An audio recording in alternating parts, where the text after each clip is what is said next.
uKhehlelezi ecacisa ngobuhle nobubi beDliso. Sawubona kuphi na kuphi lapho nyakhona lo mbuso njengamanje ubingelela yini mathindo cebisa intombi zomqomo lamehla akhe abanye baqomela imali uzibuza.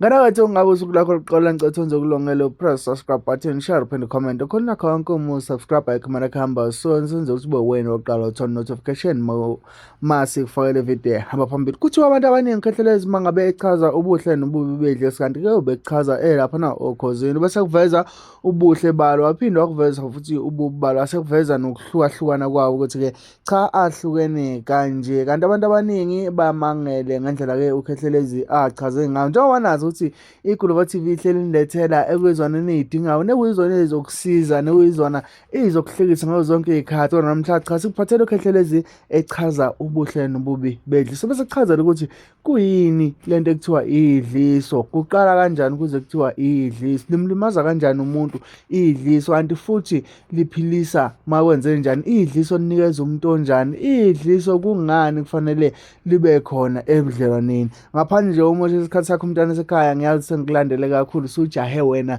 ukubona lokho ngale naye video yakhe Khehlelezi echaza mayelana neDliso ithokozeni ayizigcine kuthande ngenkani nasemakhaya uyazi umuntu ophuma emakhaya ukuthi bekunomuthi othi mayiphuma insizwa niphume kuthiwa siyahamba wazi ukuthi mangiphethele libhodlela lami impela hayi ngiyobuya nayo noma kuthiwa niduka impela umucu izonginika lentombazana umuthi owawenza ukuthi noma kuthiwa ayengithandi kunomuthi oqondane nentokazi eyodwa kunomuthi oqondane nezintombi mawuthi ngifuna izintombi zonke zingivume umuthi weintombi ke lo umgade kumuntu osebenzisa umuthi weintombi isikhathi esiningi akazwani kahle hle nabantu besilisa abantu besilisa igazi lakhe alihambisani kahle noma bamthandisisi ngoba usuke nalento abantu besifazane basuke bamthanda umuthi mfowethu weDliso ukhona izwa mina ngikutshela ukhona umuthi weDliso kahle usulapho bengiseza okay umuthi ozokwenza into ethile ngothando kumuntu uyiDliso yena umuthi ozofike ungene ufakwe it's either kudleni noma uzowenza something uyiDliso yini iDliso sesifike lapho ngalichaza right yini iDliso iDliso yinto eyayenzelwe ukuthi mawuyikhulumisile noma mawuyifakile kudleni ukuthi lo muntu akathande mina but mayengithanda bengifisa ngithande kanje kunomuntu ozofisa ukuthi angithande ashaye uvalo olokungesaba lokuthi uyangisaba uyangihlonipha kungenzeka iDliso lami ngilifaka ukuthi mayishelwa yenye indoda ezwe kunuka iperfume yami mayishelwa yenye indoda ezwe kunuka izicathulo zami mayishelwa yenye indoda abona isithunzi sami sithi sidlula kumina noma avela hayiza baleka gijima lapho ke iDliso leli liqondane nokuthi ngakhumuzwa wami iDliso linikwa umuntu onjani iDliso mayifika umuntu okoqala wayifika qala achithelwa amathambo phansi noma hlolwe bese kuthiwa ushadile yini yebo sishadile uma eshadile ngiyamnika yini umuntu iDliso noma ngimniki mayeshadile yes ngingakwenza lokho but mayengashadanga angimniki umuntu ngoba usuke usazobona abanye it's either usazobona abanye obhuti noma usazobona ezinye izintokazi but I wouldn't advise leli Dliso elifakwe kudleni ngoba lihambe libagulisa abantu uma singakhuluma nje ngikuhighlight kancane do you know ukuthi iDliso lihambe lifune namazipho nails lapho kuthiwa inqamula amazipho akho kancane uwafaka masiya ngaka Department of Health amazipho abo edala ukuthi masikhulu emakhaya bathi inzipho zakho mawuyinquma zilahle la ungekubone khona umuntu kuyafana futhi nezinwele right kwakungenzela ukuthi umuntu uzothatha indlise ngazo no lokho kwenzela ukuthi umuntu angakuthwebula ngamazipho akho okwamazipho lawo eDliso uwanquma special usuke wenzela ukuthi ngiwathathe ngiwafaka lapha lalela ki disadvantage njengamanje le message iya kumuntu oyinyanga noma umuntu kade enganalwazi la lento engizoyisho amazipho mawuthanda ukwadla uwagwinye afike esiswini emathumbini enze ukuthi amathumbu avuvukale uthola ukuthi amathumbu akho senenkinga yokuvuvukala adalwe ilamazipho ohlala uwadla ngaso sonke isikhathi uma uthatha amazipho uwafaka uwaeda kwiDliso azohlupha phakathi ngoba iDliso umuntu liyamgulisa kunezinye insila ezithathwa zifakwe phakathi ezigcina seyidala lento okuthiwa iTB makuyiTB umuntu umthole sekhwehlela kwesinye isikhathi umuntu uyamdlisa uthola ukuthi idlozi lakhe alihambisani nalento oyifake laphana iyamgulisa lento uthole siyancipha emzimbeni ingoba into oyifakile but kune alternative enye indlela esi-upgrade ngayo imithi bese sithi le iyona ndlela ngoba phela yonke into ya-upgrade ihamba ngefashion nakho futhi sekunemithi emisha eyiyona okufana nezinhlanga noma idliso omeqisa lona phansi noma into eyisibambelelo othi manizo enkonzweni uyigcobe kuwena phambili noma yena ayigcobe kuyena phambili leyo ke ama side effects isuka inganawo isikhathi esiningi but into engizoyisho ezinyangeni musa ukumnika umuntu othola ukuthi insizwa nje isayoyidlalela lapha ngoba umuntu uzosanganiswa yibala umuntu eyibonela uyellow bone ethi mayisuka lapha ethi kanti lo muntu usafuna ukudlala.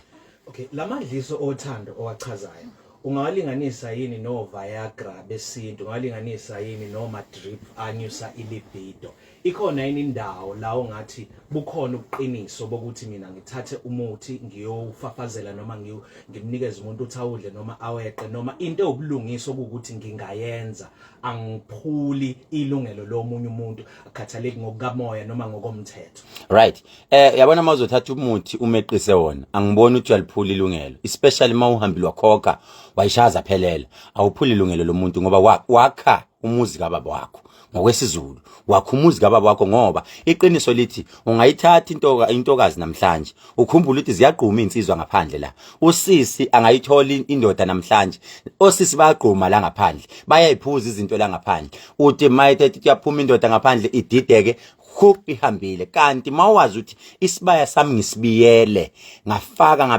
ama-buckler guards ngeke azaphume phela leyo nto wena uthe ama-ingredients amanye awekho listen angithi ngishilo ngathi mina i-advice yami bengizo-advise ukuthi asisebenzise lele lokweqa phansi noma lele ligcotshwayo lele lokudlisa umuntu ngasekudleni elakudala elihamba limgulisa unless uthi wena ngeke ngize ngwafaka amazipho kuneyinsile ngeke ama-ingredients balamazipho sikhuluma ngalawa awubutha angalimaza umuntu alright angithi ke ukhumbula ukuthi ngiyinyanga akufanele ngibala izinto zonke emsakazweni ngoba kukhona abantu esengibanika enye into omunye uhleli phansi nepen nephepha uyabhala asithwasise radioweni kodwa si highlight nje izinto ezincane zokuthi madoda manikhanda qaphelani ungakufaki kakhulu lokho ungaphindi ukufake futhi lokho ngoba ama side effects akhona yini cishe mawakha idliso imithi engenayo cishe maybe u5 bese kufuneka insila yakho emzimbeni oyona uyithathayo ihambe lento ifake negazi